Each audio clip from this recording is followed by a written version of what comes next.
So I am an absolute genius. I have just figured out another great way to paint the car in a bad light.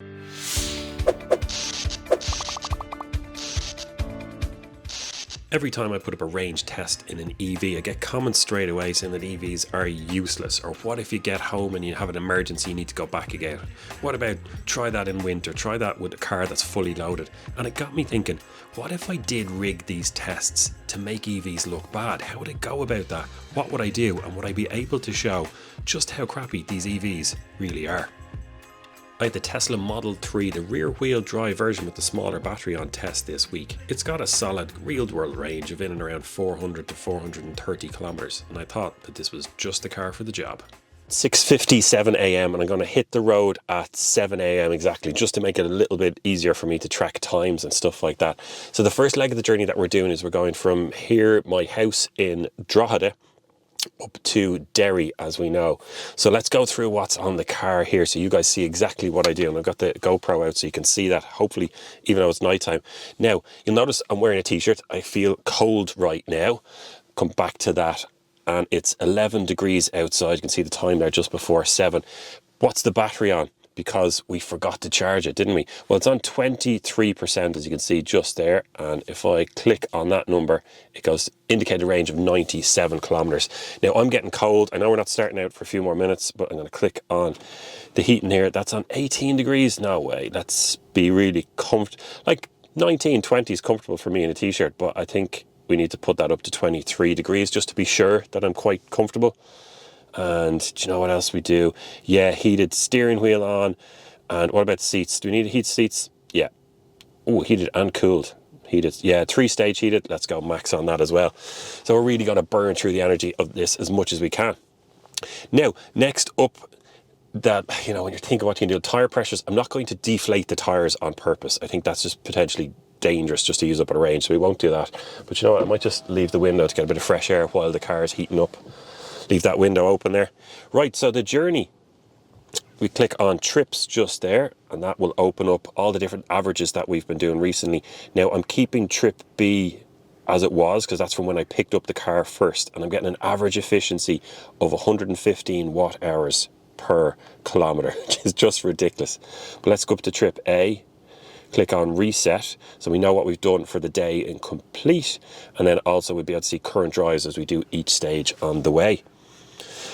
But there we go. Yeah, cabin is heating up, but I've got the window open just for a bit of ventilation. You know, let's do this thing properly. But I put a foot on the brake. Now, here's another thing as well, is that I asked Tesla a couple of times actually to set me up with the app so they can give you this password. They didn't do it. They've left me with this fob, which is a real pain, and you have to leave it down here to start up the car, and you have to tap it on this B pillar every single time you want to get in and out of the car. It's a little bit frustrating. So the code from that is really bugging me. I'm going to put it up a little bit. Yeah, so that's all. When you reset, and I think it's going to be time just to hit the road as it goes 7. Oh, there it is, 7 now.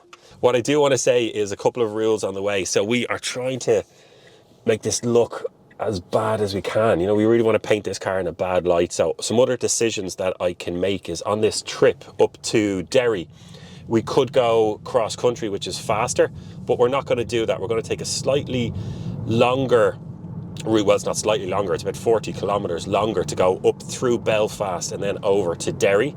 It'll keep us on motorways a lot more, so we'll be able to max out the speed of this, and I'm going to push this to the speed limits whenever I possibly can. That's both safe and within the legal limits, of course. I'm not going to do anything illegal on this show, but we're going to push this car as aggressively and as hard as we can.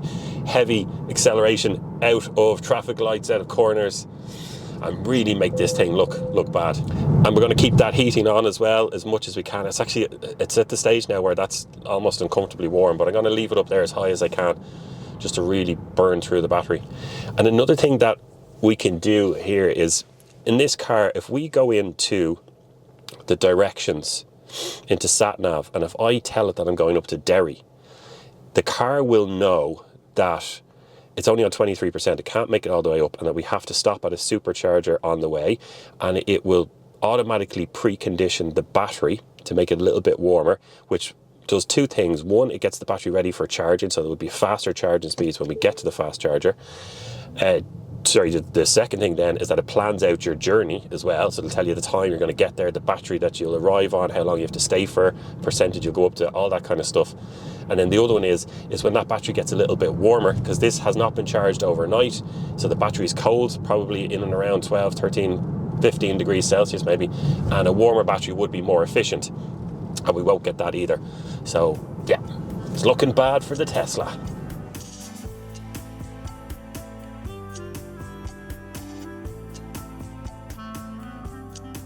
Okay, so we are just coming up to our first stop. So we, and this is a Tesla supercharger because the battery is down to 14%. So let's see, I'll plug in here now. And this is weird, there's no stalks at all. It's just a slider on the screen to choose your gear. But we're okay, we'll get by.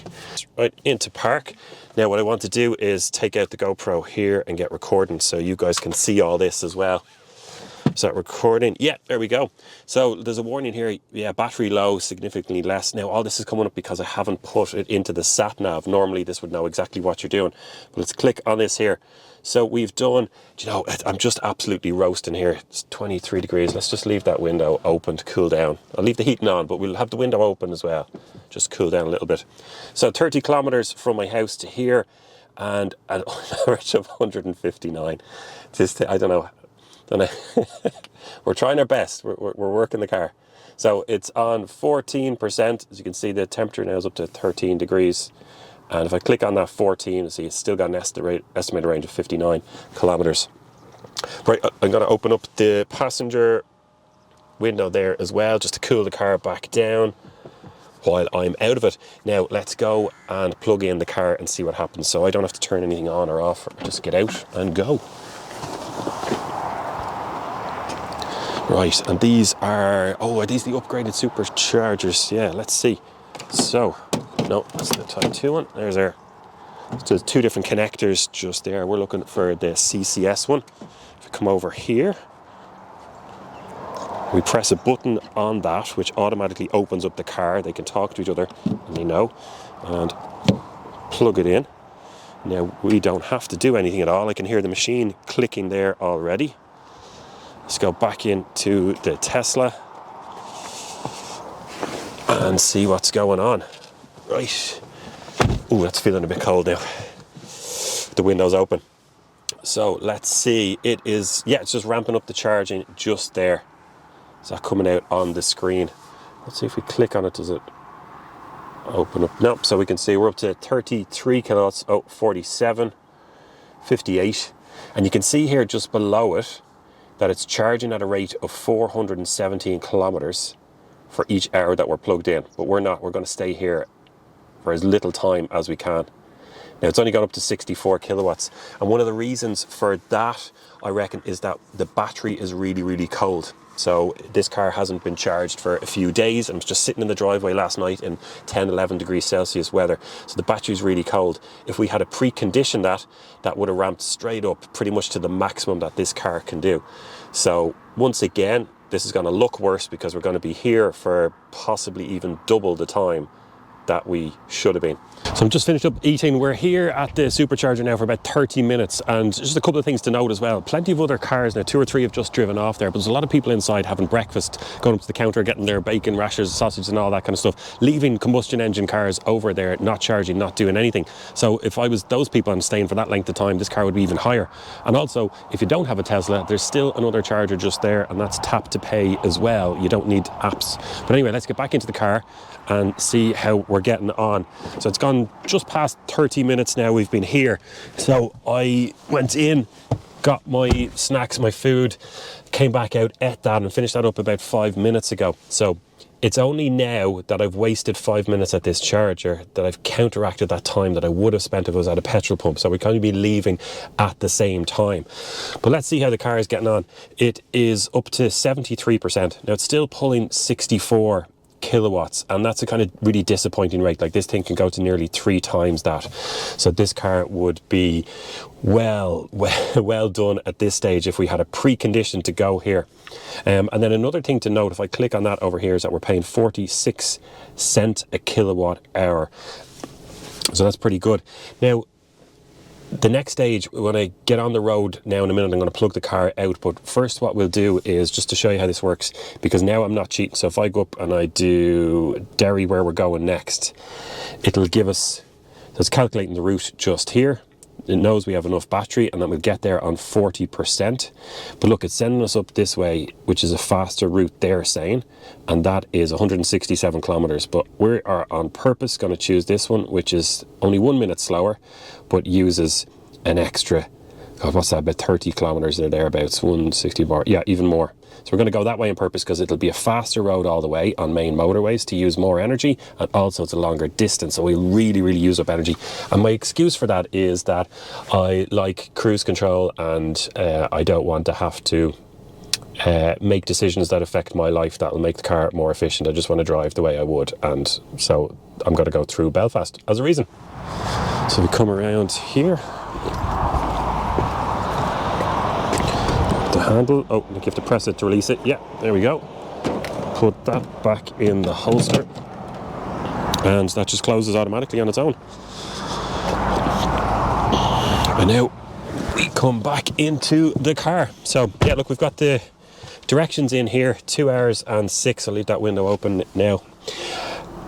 And I think I'll just give you an update when we get up to Derry. So hopefully I'll be able to make it all the way there without a toilet stop or anything like that, and really push the car as much as we can.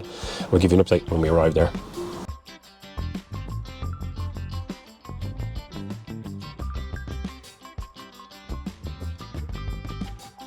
I pressed record because another one of those decisions coming up where I can paint this car in an unfavourable light. Now, I'm coming into Belfast city now, and I know that there's a Tesla centre just up the road ahead, and they've got a supercharger there with a few stalls, and at 8 o'clock or 9 o'clock on a Sunday morning, I know they're going to be free. So I'm going to choose not to go to those. Now, I could have planned the route in this sat-nav, which would automatically send me to those superchargers, precondition the battery, really quickly charge up the car and give me enough energy that I'd be able to then get on to Derry and back home again on a single charge. But I'm going to choose not to do that because I'm pretending or painting the car in a bad light and saying that, no, I'm in a rush to get up to Derry, I don't have time to stop, and I know that I'm going to be creating a problem for myself later on. Or will I? I don't know, maybe it'll easy, but we're doing our best to paint the car in a bad light, so let's just try to make it as difficult as possible. On a day like this, when you're doing a lot of hours, I mean, I'm going to be, give or take 7 hours in the car doing over 400 kilometers. There's certain comforts that you really, really want. Like the first is the seat itself, and the Tesla does that really, really well. Like I've got electrically adjustable seats down here, but it's at least 6-way. I've got electric lumbar support adjustment here as well. And there's lovely padding to these seats. They just feel that little bit more premium, softer, more comfortable than the previous generation. And then beyond that as well, you've got 3-stage heated, and then you've also got cooled seats as well. So it makes it so much more comfortable when you're in a car like that, just in terms of the seating, and very easy to find a position. Nice little armrest down low here, one up higher for the elbow, and that's important to me. That leads me on to talk about the cruise control in the Tesla, and they really are just fantastic at that. Now, here in Europe, we don't get the same amount of automation of ability that you guys, if you're watching this in the US, do. So just European regulations don't allow it. But we do get level 2 autonomy. So I'm down the motorway here at the moment, and I've got the cruise control on, and it's just picked up a couple of cars in front of me. So it started slowing me down because it's adaptive cruise control. And with this little toggle here, I can flick left or right on the steering wheel, and that'll judge the distance that I want to be between myself and the car. But now, because especially today, I'm on the clock, I really want to get there as fast as I can, drive aggressively, and we come up behind a car that's going slower. So here's another trick as well. No indicator stalks, by the way, if you've noticed. There's a button on the steering wheel, so if I press my right indicator, apply slight turning force. Look, I'm not steering, I'm not moving the car out into the next lane. It's picked up the lane, and now it's accelerating up again to overtake that car. And I'm still not steering, so you know, for safety, I've got my hands on the steering wheel, but I've no input here at the moment. The car is following the contours of the motorway. Now I've overtaken that car. Let me click left. Cars, I can see it here on the graphic. It's picked up the lane and it's moving me in, and I'm not even steering into that. And it's just Yeah, I mean, what a system. And then I'll turn that off because we're exiting the motorway just here now. Yeah, it's incredible. And on a journey like today, it makes it so much easier. I'm so much less tired because of this system. And they really are up there. Like the Hyundai, for me, Hyundai and Kia do it as well in terms of what we can use within the regulations in Europe. And possibly, are they a hint more refined at some of the junctions, perhaps? But like, it's those guys and Tesla that have just nailed it. Absolutely nailed it. It really is brilliant.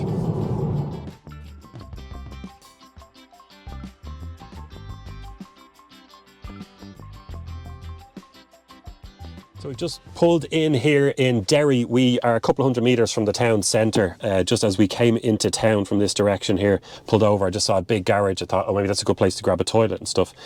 And I then, as I pulled in, I noticed, I think, there's a charger over there, and there is. So I pulled out the map just here. Now there's two garages. If you go to plug share, and let's see if I pull this up just there, and I'll turn around this way. You can see there's two garages there, both of them with fast chargers. So another one like 50 metres down there, and this one as well. But the reason I stopped here was to go to the toilet, give you the quick numbers, because I really need to go to the toilet, and then I'll tell you about the other charger situation in a minute. So we pulled in, it is 14 minutes past now, so we pulled in about 1, maybe 2 minutes ago, and it's now on 22% the battery, indicating 96 kilometres range left. And if we click on this trip meter, bring it up larger, there we go, 206 kilometres that was, took just over 2 hours and 145. And I'm trying my best. Oh, and that's a reminder, every time I stop the car, I'm supposed to put down the windows, leave the heating on at 23, and this has been on for 23, by the way, the whole way. Put down those windows a little bit, let some cold air in, because I'm boiling. Yeah, look at that efficiency. And then since we left my house, we've done 236 kilometres and we've averaged 147 watt hours per 100 kilometres. And I really haven't been hanging around at all.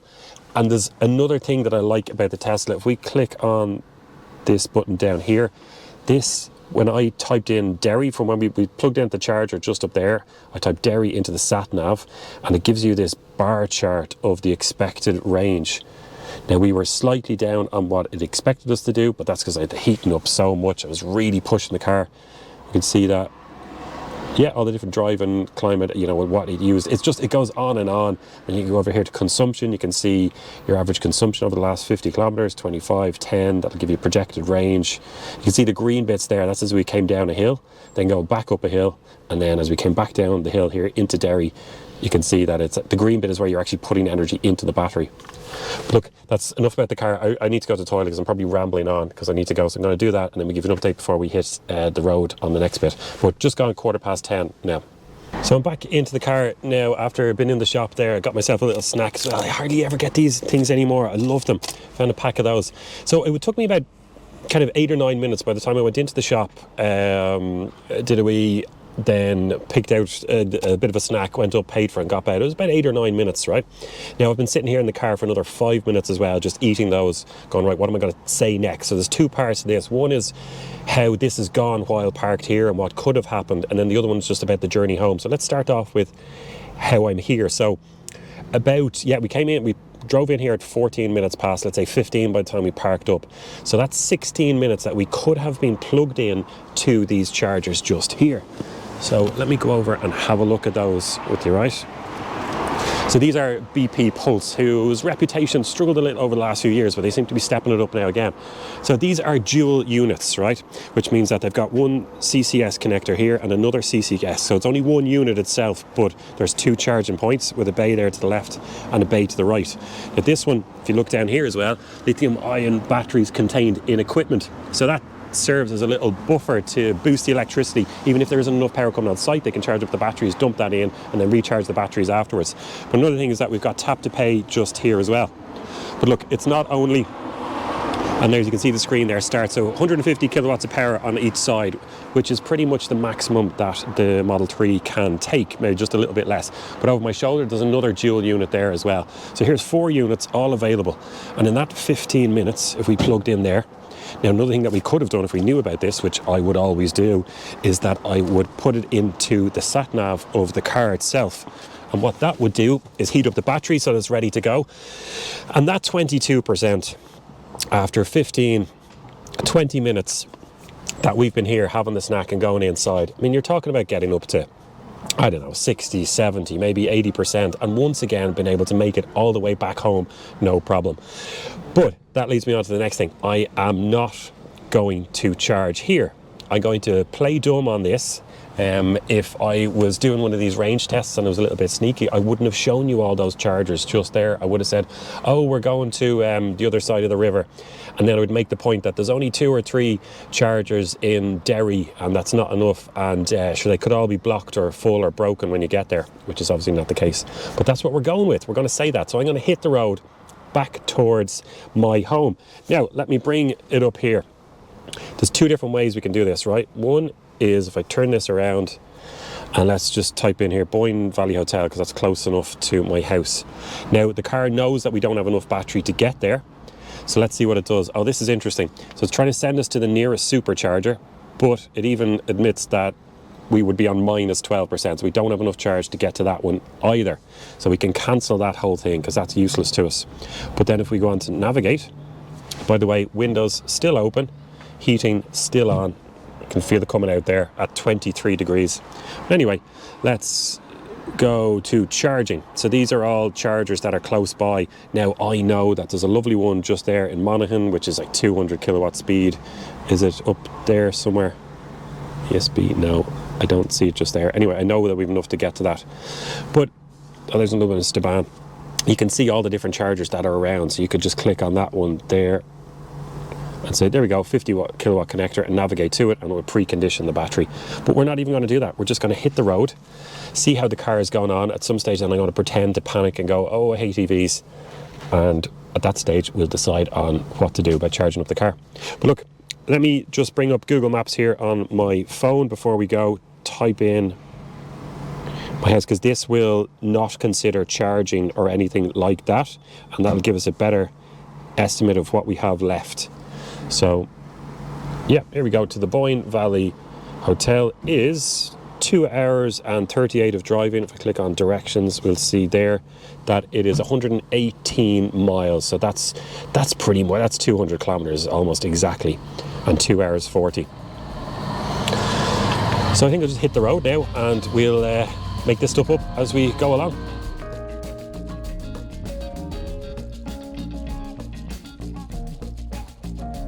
Pulled over on the side of the road. We left Derry, and instead of going towards Belfast and back onto main roads where I was more likely to get chargers, I said no, head down through the more rural areas cutting through Ireland. And I just kind of realised, you know, this is the part where I think if I was new to all this and I didn't know anything about it, I would start to panic maybe. I go, oh, the battery is now down to 17% and 71 kilometers, and you know, this is the point where some people might start to panic and give out about them. So I said, that's what I'm going to do, pull over and find out where are the nearest chargers. Now you can go onto the screen like I showed you earlier on, but what we're going to do, and it really is just the best way, is you get an app such as PlugShare, which I have on my phone here. So let me turn the camera around, see if I can do this with one hand and put that there. Let's go now, give me a second, sorry about this. Right, so there is Strabane, and you can see all the different chargers in Strabane. This is the town that we're just coming through on the way. So let's see, put this like here we go, zoom in a bit. Right, there's 2, actually look at that, there's 3 fast chargers in Strabane. So that one is Circle K, there's CCS there. There is a Lidl supermarket with 1 CCS, and then there is a McDonald's with 2 plugs. So I think what I'm going to do now is just head towards that McDonald's with 2 plugs. Now this app will tell you what chargers they are and how fast they go and all that. But once again, let's just presume I'm ignorant on all that. So I'm just going to go to the McDonald's now, and we'll see what the situation is when we get there. Okay, drove a couple of minutes around the corner, and just as I pulled in, you get this sign here saying battery low. There will be significantly less energy available if your battery, if it gets colder. Okay, we recommend charging now. Okay, well that's what we're going to do. We've turned up here at the, let's see what they are. Look, we get out, show you what's going on here. Now, and oh, do you know what I forgot to do nearly? You close the windows, roll down the windows a little bit just to cool down the cabin as much as I can. By the way, at 23, it's kind of almost uncomfortably warm. I really would like it to be 2 or 3 degrees colder, but look, I'm going to leave it up there because at 23 on auto, because that's what I said I would do. But windows are down and it's cooling down. Oh, that's nice actually once you get out in the t-shirt. So here's what we have. These are Instavolt chargers. Let's see. Okay, so we've got tap to pay as well. Max power 160 kilowatts, which is pretty much all that this car can take anyway. And it gives you instructions just here on what to do. So these are dual units. So this one over here is a CHAdeMO connection, and over here is the CCS. So you can't, I don't know, maybe you can do both of these at the same time, but they're 2 different connections. Anyway, let's click on the card, opens up the flap, and let's see what we have to do. You have to tap your card. So I'm going to use my phone for that. It's hard to do with one hand. Open it up again. Okay. So that is card acquisition, card read okay, remove card. So we do, so please wait. I'm just recording all this in live time because I want you guys to see exactly how this goes.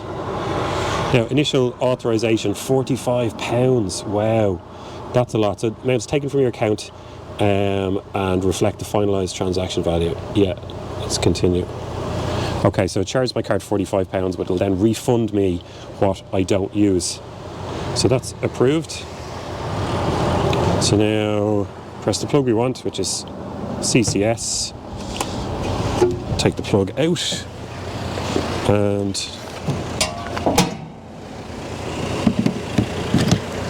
if you heard banging there, it's got this extendable arm which clicks out so that it can reach the car and go into the charger just there. Now, insert the plug in. That's insert.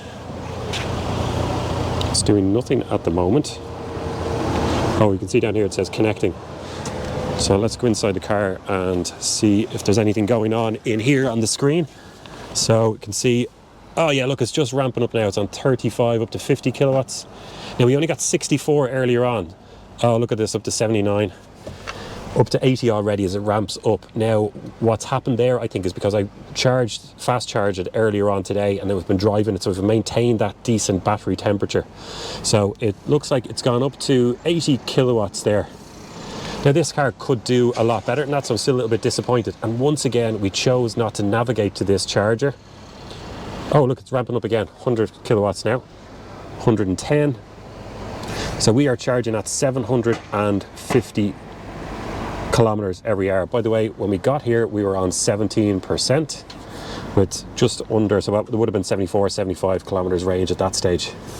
You know, here's another thing as well, actually, that if I want to paint the car in a bad light, how much do I need to get home? Actually, that's pretty easy. Look, it's 171 kilometers. And if I go here, there's my estimated range, currently at 90. So in theory, I just wait until that estimated range goes up to 170 and I can leave then. I might have to edit this bit out because it doesn't really go with the theme of the video, but I just had a little bit of the sandwich that I bought at the supercharger earlier on. I had some left over and there was a bag of crisps that I didn't open, so I said I'd just open them and eat them now while I was waiting because I'm a little bit peckish. And we've just gone 10 minutes charging and the car already has 30 kilometers more range than I need to get home according to the guessometer. But then even down here, it's saying that I'll get back at 2%. So that doesn't really fit with the whole video. I need to, yeah.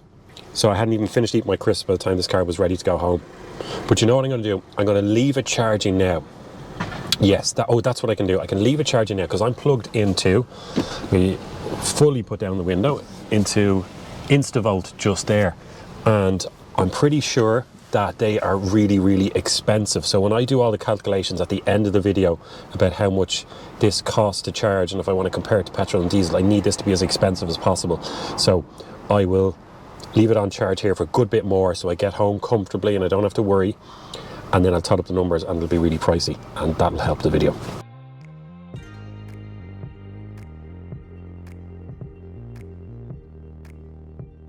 I've just stopped on the outskirts of Monaghan town to get myself a drink. I'm quite thirsty, and I think it's because of I'm sitting in a cabin that's 23 degrees. It really is 3 or 4 degrees too warm for me. So I'm thirsty, so I'm going to stop, grab a quick drink. And then another thing as well, just as I was coming into Monaghan, I thought, oh, I'll definitely grab a shop there. quickly hit on chargers, and there's loads in Monaghan. So I stopped here in a garage in the outskirts of town because it's exactly on the road. The road itself that I'm taking is about 10 meters behind me. But look at this over my shoulder. We got 2 units there. So this one here, the smaller one, is a 50 kilowatt unit. That's one of the older ones, not particularly fast. And then we've got a dual CCS and CHAdeMO here. So this, although it's one unit itself, there's both a CHAdeMO and a CCS, so you can choose one of those two. But then you've got the same thing on the other side there, CCS and CHAdeMO again. You can choose either of those. And this one I've actually used before. And I've plugged, when we did Malin to Mizen on a single charge in an EV, I think we're the only people to ever do that. We actually used that charger on the way home in a Mercedes EQS and hit more than 200 kilowatts. But this is just another one of those situations where in the 5 minutes that I'd go in to grab myself a drink and come back out, the battery would go from 44% and 188 range. I mean, would we put in 30% into the battery, 20, 25%, something like that maybe. But anyway, might just edit this out, maybe. We don't want people to know about these things, do we? Because EVs are terrible and you can't go anywhere in them. So yeah, we might edit this bit out. So I am an absolute genius. I have just figured out another great way to paint the car in a bad light. So I was driving home, the car was estimating that I would get home on 20%. But then I thought, well, what if I live in an apartment and I don't have a home charger and have no way to charge it at home, and 20% isn't enough because I need to drive from Drogheda on the east coast of Ireland all the way across to Galway on the west coast at like 6 a.m. the next morning. Then I need to have more battery than 20% when I arrive. So I have a genius thing. I took a detour out of the way. Now it's only 1 minute longer according to Google Maps, but it's an extra few kilometers to come to this charger. So we've just turned up at it now, and let's go and plug the car in. Come around to the other side. Let's see it pointed at the unit there. We're releasing the CCS one. Come over to the car, press the button on the side of it, which makes the flap open. Plug it in.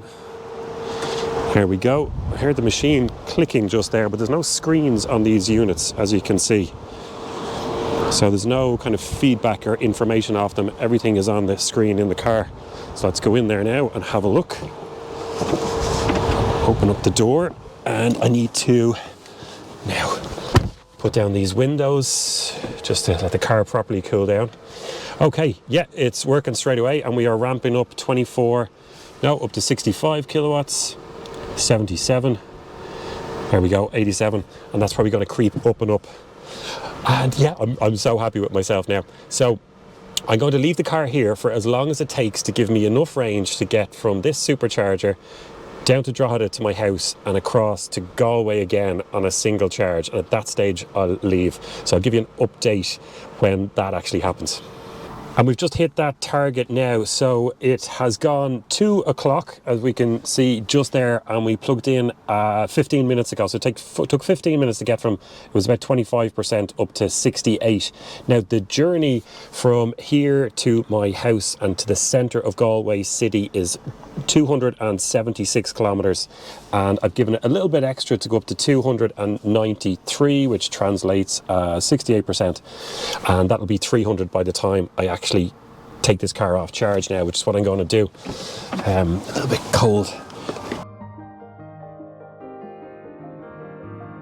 It's been the rear wheel drive. It's your bog standard Model 3. It's the slowest version, of the three. You've got the rear wheel drive, the all-wheel drive, so the dual motor one, and then the performance, which is just bonkers. So we've got the slow one here today, let's call it. Now, we've just come out of a 60 kilometre zone, and in about 20 metres here, it's going to turn into 100 kilometres, right? So let me see, I'll just pick it up slightly. Yeah, so we're carrying 65 at the moment, right? About to floor it. 70, 80, 90, 100. There we go. Just like that. This thing is incredibly fast. And it's the slow version. So it's 0 to 100 in 6.1 seconds. And you get into a car like that and you jam your foot down there and get that acceleration, and it just makes you think, why would you want the all-wheel drive, the dual motor one? Like, that's bonkers. That's nearly 500 horsepower, that one. There's absolutely loads in this. There's plenty. A couple of cold climates maybe where you want a bit of extra traction, I can understand that, but here in Ireland, a climate like this is plenty. And it delivers it so effortlessly. Now, anybody who's driven watching this, and there's a good chance you've already driven an electric car, you know that effortless acceleration, that seamless drive, and you get that in this. And yeah, it's just, oh, it's lovely, it really is. I just wanted a few words on this Model 3 as an iteration, as a development over the previous one. And you can go into little details now, talk about headlamps and the screen at the back here. People can watch Netflix in that, and there's loads of stuff like that. But number one is the efficiency. They've just cracked a little bit more efficiency out of it, and today, by the end of this video, we're going to look at that in more detail, so I don't want to dwell on it now, but I can tell that it is more efficient. But one of the things that I do want to talk about now while we're driving it is how much more refined this has become. Now, we're on an open road here at the moment, carrying 90 kilometers an hour in a bit of traffic, and you can just tell that the big difference is the noise insulation. So I can even just go down to a little whisper like that. I'm not even sure if you can still hear me, but it's so quiet in here. It really is a leap ahead of what it was before. And it's not just that as well, the suspension has really kicked on. Now, I wouldn't say I've been critical in the past of Tesla, because they do drive nicely, but especially the likes of the Model Y, the ride in that was really firm.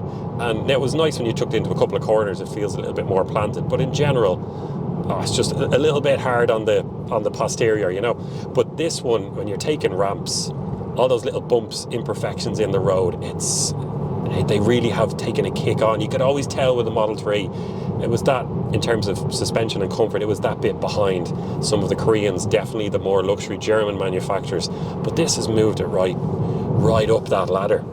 It really is different. And then when you throw it into a corner or two, it feels solid, it feels planted, and it gets that blend really, really, really nicely. And once again, you're coming back to the idea that as a development, you know, as an update or a refresh, this really is now punching at a couple of categories above its weight level, or at least above the weight level that it was at previously.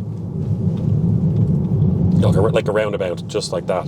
Solid, planted, easy. Oh, I can't even accelerate out of the corner because it's the speed limit. So it really has become a very, very nice and pleasant drive, the Model 3.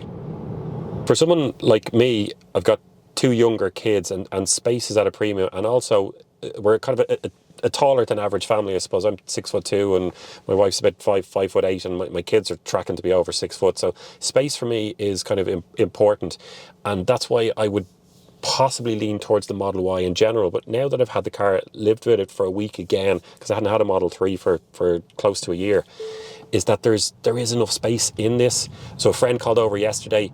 I had the seat set up for myself at 6'2". He's 6'1". He sat in the back and he still had leg room.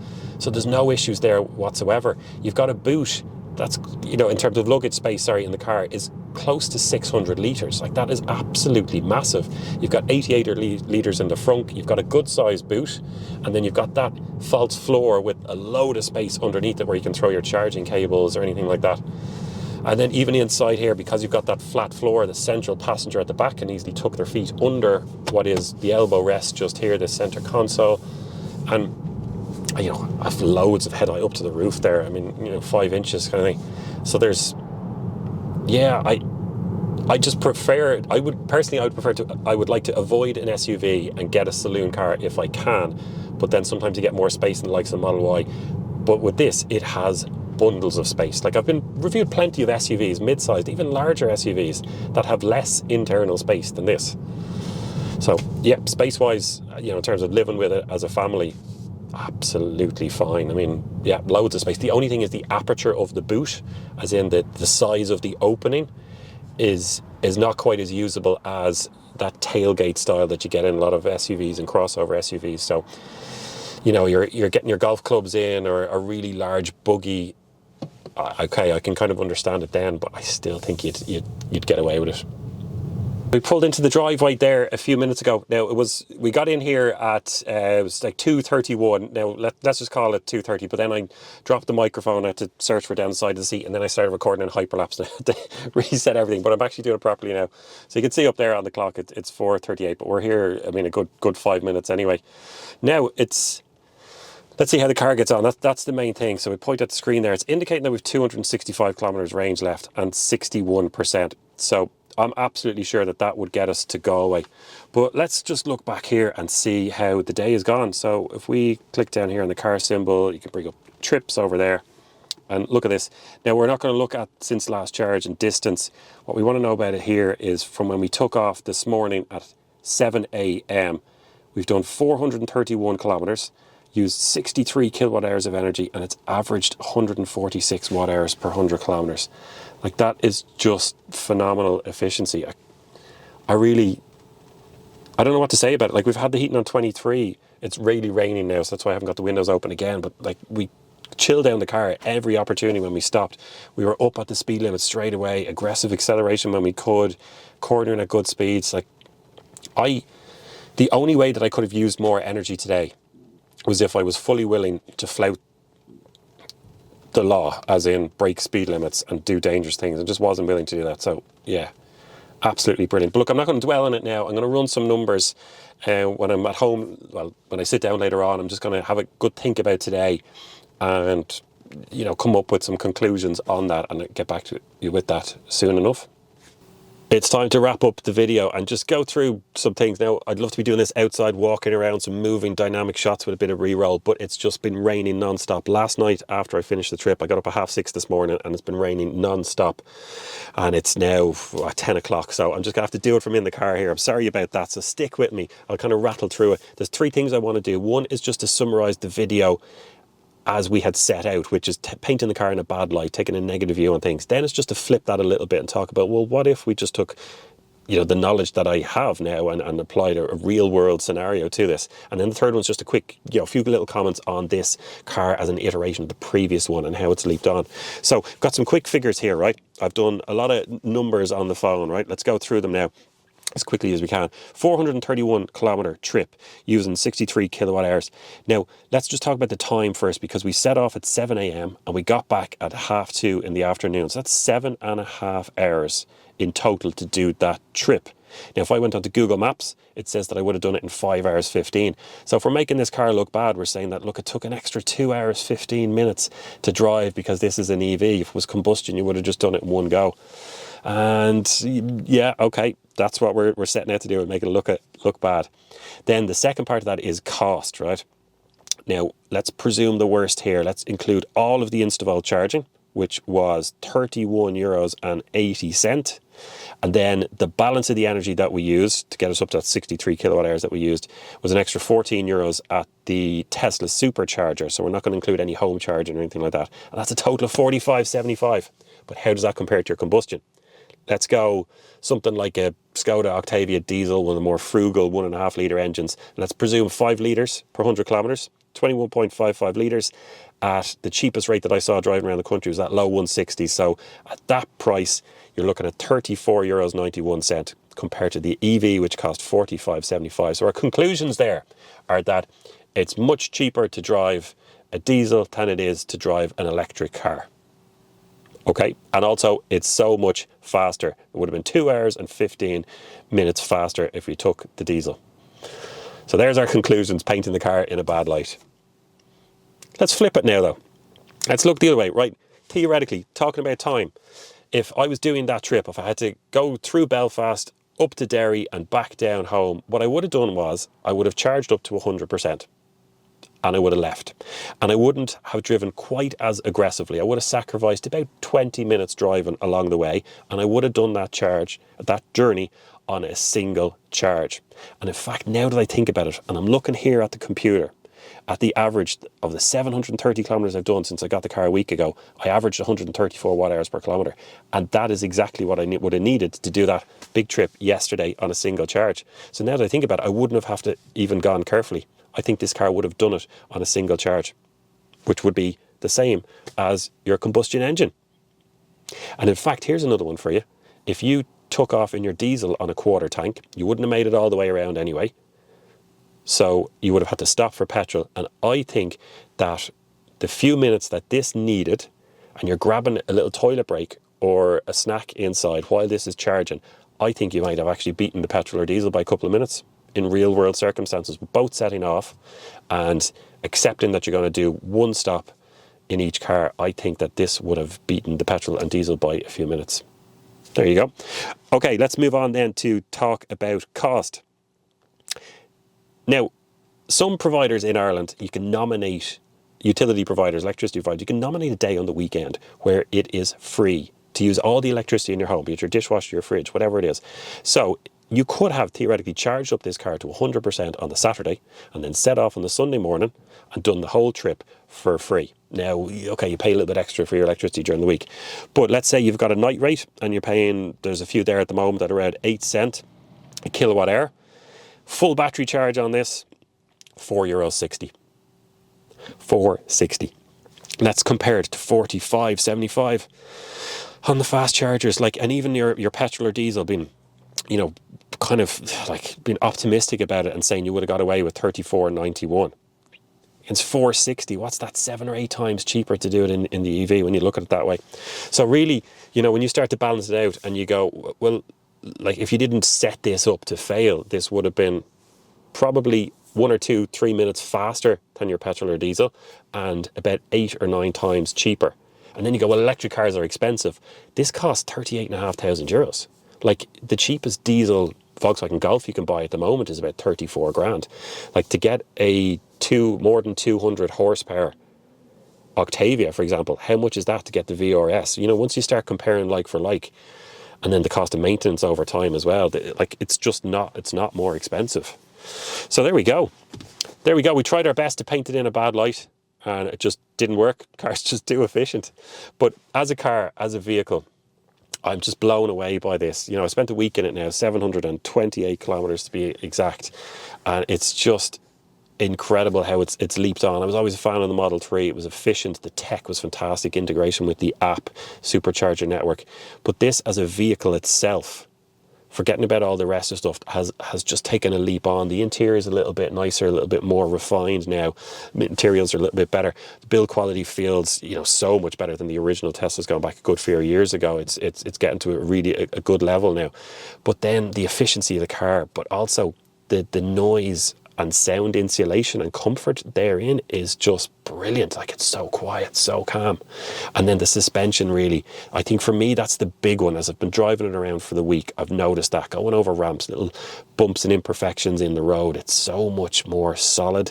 Dampener's doing a better job, a bit more balanced. And it's closed that gap. You know, beforehand you would have gone, oh, do you know what, I'll have my BMW i4, my Polestar 2, you know, the Ioniq 6. They're just they were much better in drivability terms, and this has just closed the gap now. And then you go back to the price and you go, whoa. So yeah, it's a huge thumbs up for the Model 3 from me. Absolutely. It's one of those ones on the list now that I'll be saying to people, just go out and buy the Model 3. If that's your budget, you can't beat it. So thank you very much for watching. I hope you've enjoyed it. This is just me here. It's an independent channel. I'm just doing this for the love of EVs, hopefully bringing you guys some information and experiences that you'll enjoy watching and learn from as well, especially if you're thinking about getting into an EV. So thanks for the support, be that a like, a comment, just watching the video, subscribing, and even a super thanks on YouTube or something like that. It's greatly appreciated. And hopefully we'll catch you on the next one.